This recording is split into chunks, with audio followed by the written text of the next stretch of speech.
जय हिंद प्यारे बच्चों। आज के इस वीडियो में मैं आपको डिटेल स्टडी कराऊंगा फॉर अन्ने ग्रेगरी। क्लास 10th के इंग्लिश बुक में है। इसे जानना आपके लिए बहुत ज़रूरी है आपके एग्ज़ाम पॉइंट्स ऑफ व्यू से।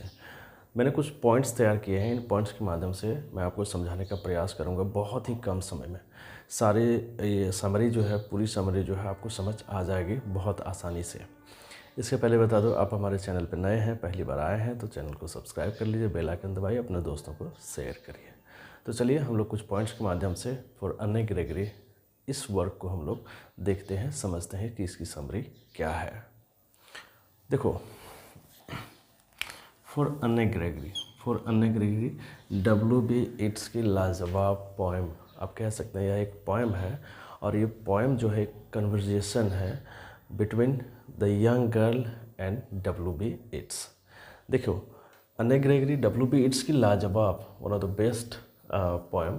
और ये जो वर्क है, देखो पॉइंट वाइज हम लोग देखेंगे। This work is in conversation between W.B. Yeats and a young girl Anne Gregory.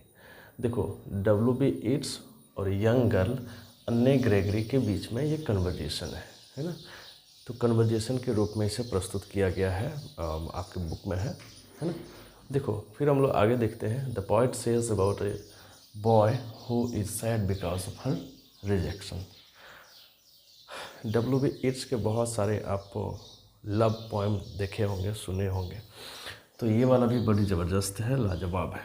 इसमें पॉइंट जो है वो कहते हैं कि एक लड़का है, there is a boy who is sad, वो दुखी है। क्यों दुखी है? Because of her rejection. देखो, यहाँ पे एक लड़का है जो कि लव करता है अन्ने ग्रेगरी से लव करता है, लेकिन वो अब जो है सैड हो गया है, वो अब काफ़ी ज़्यादा दुखी है। क्यों? क्योंकि इसने, अन्ने ग्रेगरी ने उसके जो प्रपोज़ल थे उसको रिजेक्ट कर दिया है। इस कारण से वो लड़का जो है बिल्कुल सैड है और वो कुछ नहीं कर रहा है, बिल्कुल उदास बैठा रहता है, सब कुछ है ना। तो उसके रिजेक्शन की वजह से उनमें काफ़ी ज़्यादा दुखी है वो लड़का। फिर हम लोग देखते हैं, he was in love due to her beautiful yellow hair.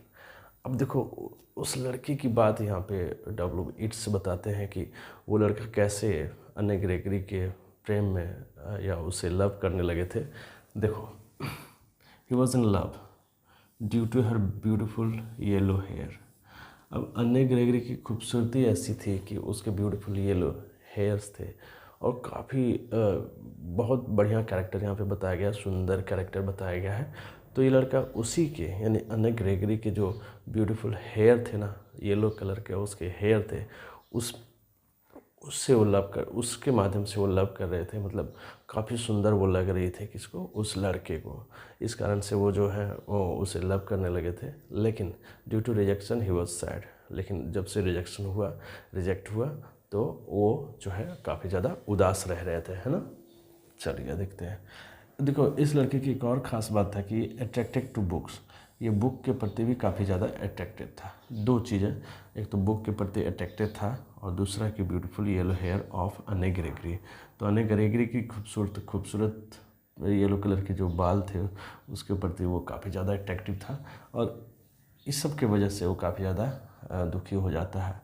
और यहाँ पे अन्ने ग्रेगरी रिजेक्ट कर देती तो वो काफ़ी ज़्यादा दुखी हो जाता है वो लड़का।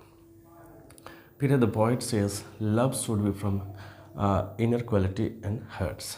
देखो, बहुत बड़ी लाइन है इस पोएम के कि love should be from inner qualities. देखो, यहाँ पे कवि कहते हैं कि इनर क्वालिटी से लव होनी चाहिए, न कि आउटर ब्यूटी। यानी लोगों की क्वालिटी क्या है, उसकी आंतरिक क्वालिटी क्या है, उसकी सोच क्या है, उसकी अच्छी सोच क्या है, उससे लोगों को लव करना चाहिए, न कि उसके बाहरी आवरण को, फिजिकल अपीयरेंस को, उसको लव करना चाहिए। ऐसा वो नहीं लिख रहे हैं, पॉइंट लिख रहे हैं कि किसी से आप लव करिए तो वो इनर ब्यूटी से करिए या इनर हार्ट से करिए। इनर हार्ट का मतलब कि अगला का जो हार्ट है वो साफ़ है, दिल साफ़ है, मतलब किसी तरह का छल कपट नहीं है। ये सब चीज़ें देखनी चाहिए, ना कि उसके आउटर ब्यूटी पे आप मरे जा रहे हैं, फिदा हो जा रहे हैं, लाइक दिस। तो W.B. येट्स बहुत आसानी से इन चीज़ों को यहाँ पे बताते हैं और हमें समझाते हैं, है ना। चलिए अब आगे देखते हैं यहाँ पे क्या बताते हैं। Physical and outer beauty no matter. कभी यहाँ साफ साफ कहते हैं WB येट्स कि फिज़िकल और आउटर ब्यूटी बेकार है, उससे कोई लेना देना नहीं है लोगों की जो आंतरिक ब्यूटी है, इनर क्वालिटी है उससे। तो फिज़िकल ब्यूटी पे आपको नहीं जाना है, फिज़िकल एंड आउटर ब्यूटी पे आपको नहीं जाना, ये बेकार की चीज़ें हैं, है ना। तो वो एक्चुअली वो लड़का जो है ना अन्य ग्रेगरी के आउटर ब्यूटी पे जा रहा, तो उसके येलो कलर के जो बाल थे उसके ऊपर वो जा रहा था। फिर नेक्स्ट है the poet says physical beauty is an illusion and temporary. देखो बहुत बड़ी लाइन यहाँ पे पोइट बताते हैं WB येट्स कि फिजिकल जो ब्यूटी है वो एक इल्यूजन है और टेम्प्रोरी है। इल्यूजन का मतलब होता है भ्रम, तो भ्रम में वो लड़का फंसा हुआ है। और यदि आप आउटर ब्यूटी पे जाते हैं इसका सीधा मतलब है कि आप भ्रम में फंस रहे हैं, है ना। और इल्यूजन के साथ है वो टेम्पररी है। आउटर ब्यूटी क्या है, टेम्पररी है। हर एक चीज़ की खूबसूरती का एक समय सीमा होती है, उस समय सीमा के बाद उसकी खूबसूरती कम होने लगती है। तो पॉइंट यही समझाते हैं कि आउटर ब्यूटी जो है वो इल्यूजन है और टेम्पररी है, वो एक जैसा नहीं रहती है, एक जैसा नहीं रहती है, वो धीरे धीरे उसमें ह्रास होता है और धीरे धीरे वो ख़त्म हो जाती है, उसकी ब्यूटी ख़त्म हो जाती है। जैसे आप और हम जिस एज में हो उस एज की खूबसूरती अलग होती है, फिर जैसे जैसे उम्र बढ़ती है तो उसमें खूबसूरती जो है कम होने लगती है। तो यही चीज़ यहाँ पे WB येट्स बताते हैं कि ये आउटर ब्यूटी जो है वो टेम्प्रोरी है और इल्यूज़न है, एक भ्रम वाली चीज़ है, और जो कि कभी हमेशा एक जैसी नहीं रहती है, वो हमेशा जो है उसमें ह्रास होते रहता है। कोई एक फूल ले लो तो फूल की खूबसूरती भी बहुत लाजवाब होती है, लेकिन धीरे धीरे उसकी जब समय के साथ वो भी ख़त्म होने लगते हैं, उसकी खूबसूरती जो है कम होने लगता है। तो इल्यूज़न का मतलब यही हो गया और टेम्प्रोरी का मतलब भी ये हुआ कि वो एक जैसा नहीं रहता है। इल्यूज़न में आप भ्रम में नहीं फंसते हैं, है ना। चलिए सिवान सरलेस ब्यूटी एंड अट्रैक्शन।